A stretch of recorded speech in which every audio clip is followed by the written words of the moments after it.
The Mardi Gras Indians of New Orleans are a sight to behold. Every year they parade through the streets in vibrant, elaborate costumes. These costumes are a riot of color and craftsmanship, a testament to the creativity and resilience of the black community in New Orleans. But the Mardi Gras Indians are more than just a visual spectacle.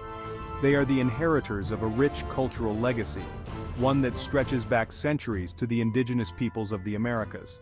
Many black Americans in Louisiana and beyond descend from tribes like the Attakapas, Ishak, and the Chata. These tribes were systematically displaced and reclassified, their history obscured. The Mardi Gras Indian tradition is a powerful expression of black indigenous identity. It's a way of honoring the ancestors and keeping their memory alive.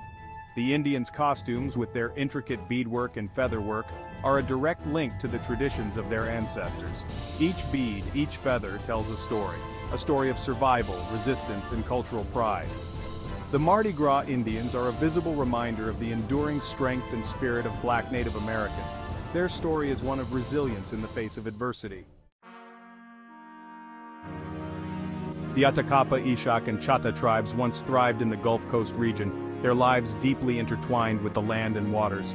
The Attakapas, Ishak, known for their skill in fishing and hunting, navigated the waterways with expertise. They built homes along the banks, living in harmony with the natural world. The Chata, skilled agriculturalists, cultivated the fertile lands, their lives dependent on the bounty of the earth.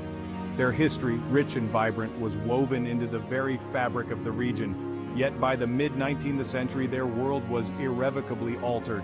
In the 1850s, the state of Texas embarked on a mission of reclassification. Driven by the desire for land and resources, the state sought to erase the legal recognition of these tribes. This reclassification had devastating consequences.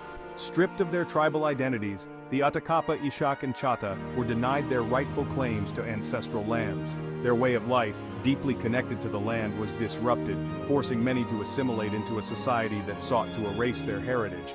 This dispossession was further exacerbated by the discovery of oil in the Moss Bluff area, land historically inhabited by the Attakapas, Ishak. The allure of black gold proved too powerful to resist. Oil companies, backed by the power of the state, descended upon Moss Bluff, eager to exploit the newly found wealth beneath the surface. The Attakapas, Ishak, once stewards of the land, were pushed aside, their ancestral home transformed into an industrial landscape. The once pristine environment, teeming with life, was scarred by oil derricks and pipelines. The reclassification of the Attakapas, Ishak, and Chata tribes in 1850 was not an isolated incident. It was part of a larger pattern of displacement and dispossession that characterized the treatment of indigenous peoples across the United States. The government's policy of removal and assimilation sought to erase indigenous cultures and claim their lands for white settlement. The impact of these policies is still felt today as Native American communities continue to struggle for recognition and justice. The Indian Removal Act of 1830 stands as a stark reminder of the United States' brutal history of dispossession. This act, signed into law by President Andrew Jackson, authorized the forced removal of Native American tribes from their ancestral lands in the southeastern United States.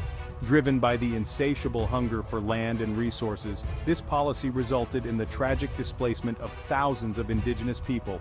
The Trail of Tears, the forced relocation of the Cherokee Nation, stands as a harrowing testament to the suffering inflicted upon these communities.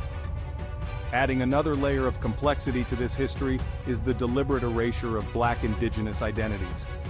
Walter Plecker, a white supremacist and Virginia's Registrar of Statistics from 1912 to 1946, played a particularly insidious role. He was the architect of the Racial Integrity Act of 1924, which criminalized interracial marriage and mandated the classification of all individuals as either white or colored.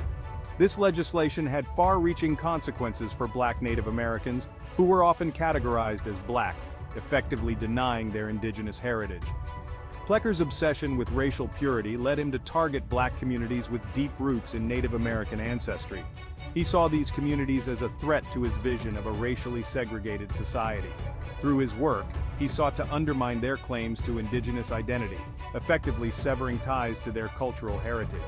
His actions had a profound impact on generations of black Native Americans who were denied their rightful place in both black and Native American communities. The legacy of the Indian Removal Act and the policies enacted by individuals like Walter Plecker continue to resonate today. The systematic erasure of Black indigenous identities has created a deep sense of loss and fragmentation within these communities. The denial of their heritage has had lasting impacts on their cultural practices, languages, and spiritual beliefs. Despite these challenges, Black Native Americans have demonstrated remarkable resilience, fighting to reclaim their history and assert their rightful place in the tapestry of American society. The Smith family, with its deep roots in Louisiana, embodies the spirit of resilience that defines Black Native American communities. Despite facing the challenges of reclassification, land loss, and the systematic erasure of their heritage, the Smiths have held fast to their traditions. Their story is a testament to the enduring power of culture and the unbreakable bonds of family. Through generations, they have passed down their history, their stories, and their traditions. Central to the Smith family story is their unwavering commitment to the Mardi Gras Indian tradition. This vibrant and expressive tradition, deeply rooted in the history of Black New Orleans, has served as a powerful vehicle for cultural preservation.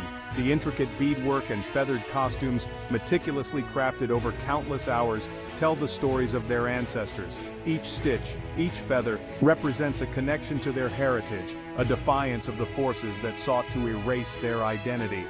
The Smith family's involvement in the Mardi Gras Indian tradition extends beyond simply wearing the costumes. They are active participants in the cultural life of their community, sharing their knowledge and passion with younger generations.